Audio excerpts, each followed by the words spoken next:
Assalamualaikum warahmatullahi wabarakatuh. Ketemu lagi dengan saya, mungkin ini di pertemuan yang terakhir. Dengan saya Mahendra Eka Putra dari mahasiswa Universitas Bhinneka PGRI Tulungagung. Di sini saya akan mengikuti pelaksanaan PLP SMAN 1 Rejotangan Tulungagung. Di sini saya akan mengajar tentang materi ekonomi, pembelajaran materi ekonomi. Sebelumnya ada yang tidak masuk hari ini untuk pertemuan terakhir ini. Kalau tidak ada yang tidak masuk, sebelum masuk ke materi, alangkah baiknya kita akan berdoa menurut kepercayaan masing-masing. Berdoa dipersilakan.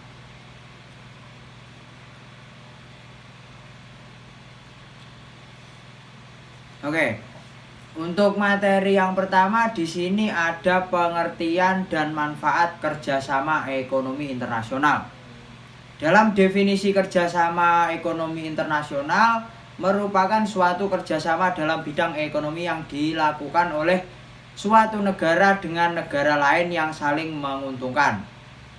Kerjasama ini dapat melibatkan dua negara saja ataupun juga lebih. Kerjasama ekonomi internasional ini memiliki dampak yang sangat penting bagi kemajuan negara. Dengan saling bekerja sama, berorganisasi antara negara dapat menciptakan iklim kerjasama ekonomi antar negara. Dengan begitu dapat mempercepat pertumbuhan dan kestabilan ekonomi negara tersebut. Yang selanjutnya ada manfaat kerjasama ekonomi nasional. Yang pertama di sini ada meningkatkan pendapatan negara atau TKI, Tenaga Kerja Indonesia. TKI Tenaga Kerja Indonesia di sini menjadi salah satu contoh manfaat kerjasama ekonomi antar negara. TKI yang bekerja di luar negeri akan mendapatkan gaji dengan mata uang di negara tersebut. Ketika mereka mengalihkan dana asing tersebut ke Indonesia, terjadi transaksi pembelian rupiah, dan inilah yang memberikan pemasukan pada negara.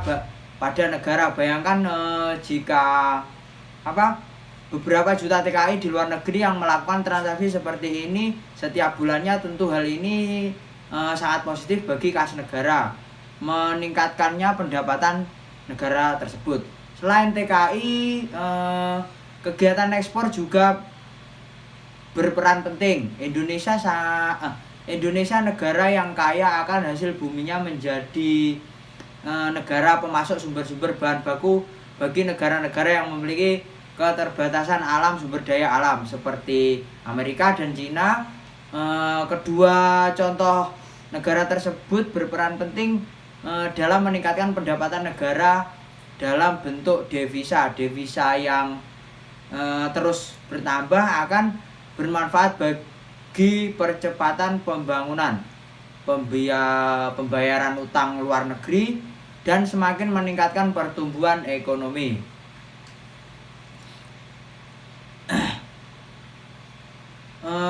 Yang kedua ada menjaga kestabilan harga dalam negeri. Nah, di sini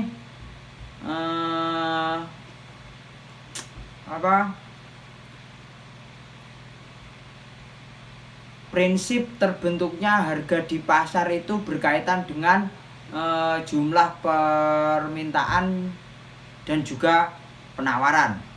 Nah, di definisi dan faktor yang mempengaruhi permintaan dan penawaran tersebut, jika produksi lebih sedikit dari permintaan, tentu akan terjadi kenaikan harga. Untuk mengatasi hal ini perlu adanya penyeimbangan antara permintaan dan keterbatasan produk, yaitu dengan memperbanyak jumlah produksi. Tentunya dengan solusi terbaik adalah dengan menambah kuota impor yang disesuaikan dengan permintaan masyarakat. Nah, karena itu Indonesia pernah melakukan impor daging sapi, beras, dan garam. Tujuannya adalah untuk memenuhi permintaan dalam permintaan dalam negeri, ketersediaan barang akan menjaga harga relatif stabil dan tentunya murah. Untuk yang ketiga, memperluas ketersediaan lapangan kerja. Kerjasama ekonomi internasional akan membuka pasar ekspor. Permintaan ekspor yang terus bertambah maka akan menciptakan lapangan kerja baru. Ketersediaan lapangan kerja akan meningkat seiring dengan tingginya permintaan ekspor, karena salah satu faktor yang menentukan tingkat kelancaran produksi yang terus meningkat adalah sangat bergantung pada adanya jumlah tenaga kerja yang cukup di samping kebutuhan akan ketersediaan barang baku. Contohnya, pengusaha asing berinvestasi di Indonesia, maka mulailah mereka mendirikan pabrik-pabrik industri. Pasti mereka membutuhkan tenaga lokal yang memperkecil pengeluaran perusahaan.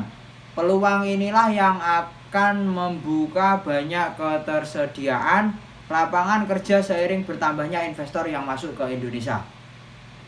Yang keempat, ada mempercepat pembangunan nasional. Salah satu langkah yang digunakan Indonesia untuk mempercepat pembangunan nasional adalah dengan meminjam dana dari Bank Dunia. Dengan pinjaman tersebut, Indonesia dapat membuka banyak pelabuhan baru, bandara baru, dan tol laut antar pulau. Hal ini ditujukan untuk mempercepat proses distribusi dan mempermudah jangkauan, sehingga semua masyarakat bisa merasakan pemerataan pembangunan nasional. Yang kelima, di sini ada ahli teknologi. Jika terbayang gimana ya jika sekarang Indonesia tidak mengenal teknologi, pastinya tidak menggunakan handphone maupun komputer, itu pastinya Indonesia sudah sangat ketinggalan dengan negara-negara yang lain. Perhatikan dunia yang saat ini, semuanya kan sudah berkembang dengan begitu cepat. Semuanya itu hanya bisa dicapai dengan bantuan teknologi. Dengan masuknya teknologi ke negara kita ini, maka kesempatan bagi kita untuk mempelajari atau menguasai teknologi tersebut, terlebih jika kita bisa mengembangkan lebih jauh dan menciptakan yang lebih canggih lagi. Kondisi ini akan menciptakan para ahli di bidang teknologi.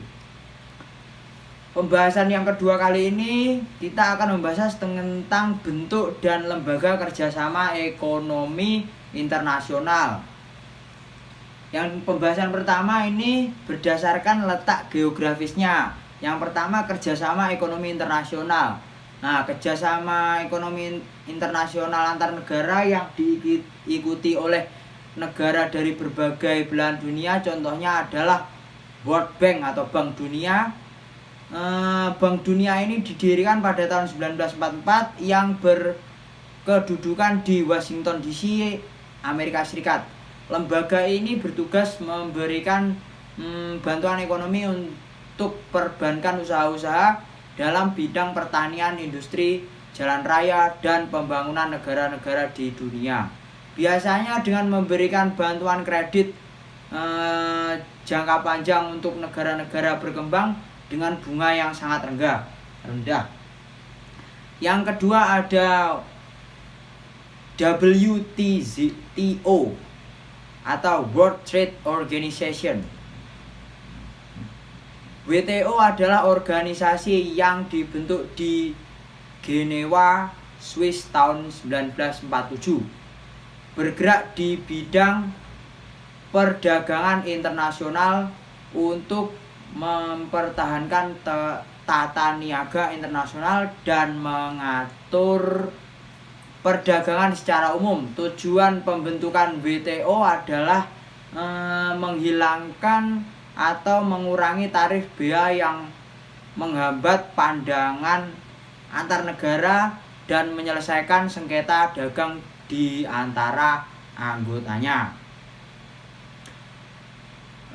Berdasarkan letak geografis ini, yang kedua ada kerjasama ekonomi regional. bentuk kerjasama yang dilakukan oleh negara-negara yang berbeda dalam satu kawasan tertentu. Contohnya itu ASEAN, Association of Southeast Asian Nation. ASEAN, Association of Southeast Asian Nation.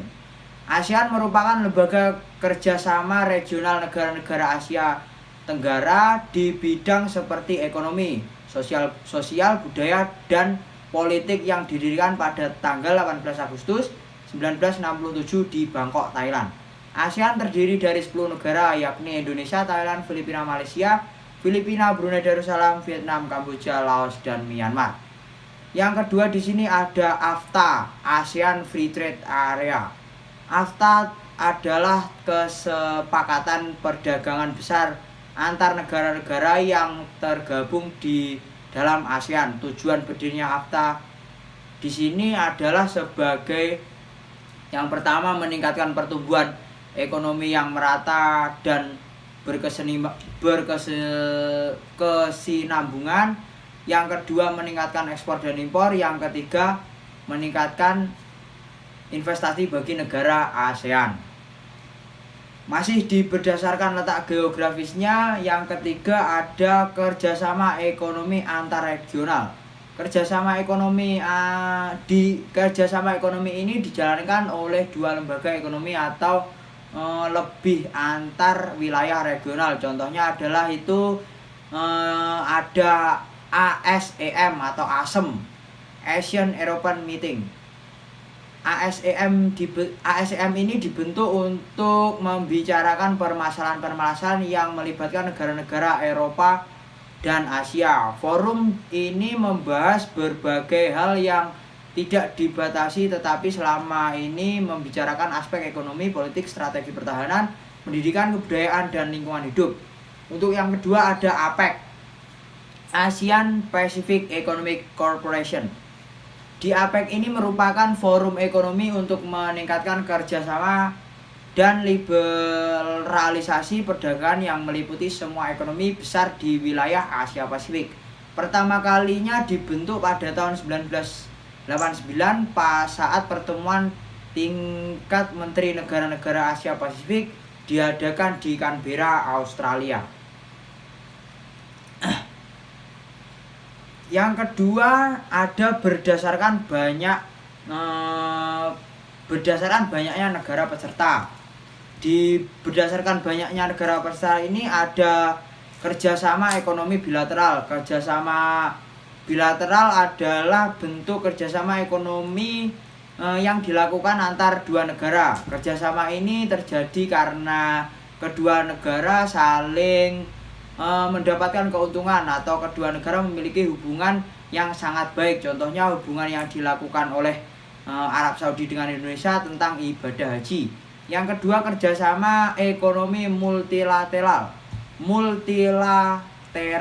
Kerjasama multilateral ini adalah kerjasama antar dua negara atau lebih. Contohnya NAFTA atau North American Free Trade Agreement atau OPEC, Organization of Petroleum Exporting Countries. Sampai di sini ada yang ditanyakan atau kalian sudah mengerti semua? Kalau kalian sudah paham semua, saya akan mengakhiri pembelajaran kita hari ini. Semoga pembelajaran ini bermanfaat bagi kalian semua.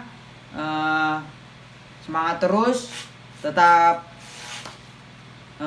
giat belajar, dan pastinya tetap selalu jaga kesehatan. Untuk semua saya mengucapkan terima kasih. Bila saya ada kurang lebihnya saya mohon maaf. Wassalamualaikum warahmatullahi wabarakatuh.